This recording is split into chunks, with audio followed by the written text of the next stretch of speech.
Selamat pagi, semangat pagi. Berani melangkah dalam ketakutan. Matius 14 ayat 22 sampai 33. Bapak, Ibu, saudara dan sahabatku yang dikasihi Tuhan, ada sebuah istilah yang demikian. Kalah sebelum berperang. Istilah ini yang kerap kali disematkan untuk orang-orang yang takut mencoba sebelum melakukan sesuatu. Ketakutan adalah hal yang wajar yang dimiliki setiap orang, dan ketakutan satu orang dengan orang lain berbeda-beda. Mungkin anak kecil takut kalau mati lampu atau ditinggal sendirian. Anak muda mungkin takut kalau tidak punya teman atau pacar. Bapak ibu mungkin takut dan khawatir akan masa depan anak-anaknya. Ketika kelas 3 SMA, saya pernah kaget dan ketakutan sekali ketika saya dan teman-teman saya berjalan di pinggir jalan di pagi hari dengan suasana jalanan yang sesungguhnya masih sangat ramai. Lalu seorang pria berlari ke arah kami dan menarik salah seorang dari kami dan mendorongnya sampai ke tanah. Ternyata pria itu sedang dalam pengaruh obat-obatan dan ia mengira kami adalah musuhnya. Sehingga ia ingin mengejar dan menghajar salah satu dari kami. Ketika melihat peristiwa itu, saya tidak bisa bergerak dan teriak. Badan saya terasa kaku dan lemas sekali karena kaget. Jadi ketakutan sesungguhnya dapat muncul kapan saja dan di mana saja. Kita tidak dapat menduganya seperti kisah para murid yang terombang-ambing di lautan karena angin sakal.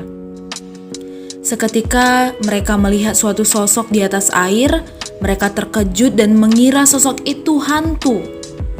Suasana yang mencekam itu membuat murid-murid teriak ketakutan. Ketika para murid ketakutan, Yesus tidak tinggal diam. Yesus tidak membiarkan mereka dikuasai rasa takut.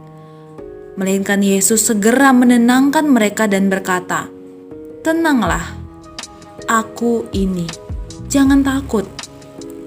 Tapi dari semua murid yang ketakutan itu, hanya Petrus yang berani datang kepada Yesus, yang berani berjalan di atas air. Kisah Petrus berjalan di atas air kadang diceritakan tentang kegagalan Petrus saja.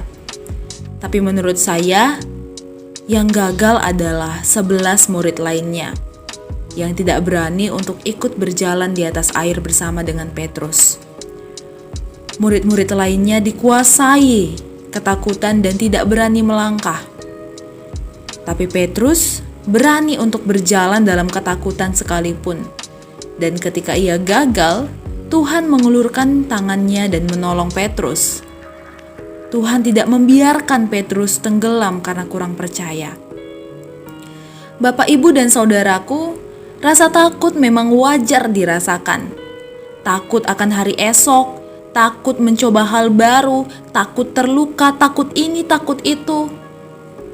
Kalau ketakutan menguasai kita, kadang kita tidak berani untuk melangkah ke depan, bahkan mungkin kita lari menjauhi apa yang kita takuti.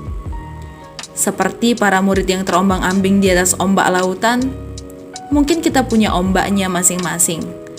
Ombak yang membuat kita takut untuk menjalani kehidupan yang penuh ketidakpastian. Berani untuk berjalan bersama Tuhan dalam ketidakpastian membutuhkan kekuatan yang besar. Saya yakin kita pasti akan menemukan kekuatan itu ketika kita berani untuk menguasai rasa takut kita dan menenangkan diri seperti Petrus.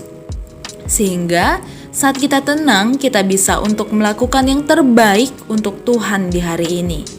Mari kita siapkan diri kita untuk menjalani hari ini dengan penuh keberanian yang baru. Amin. Tuhan menolong kita.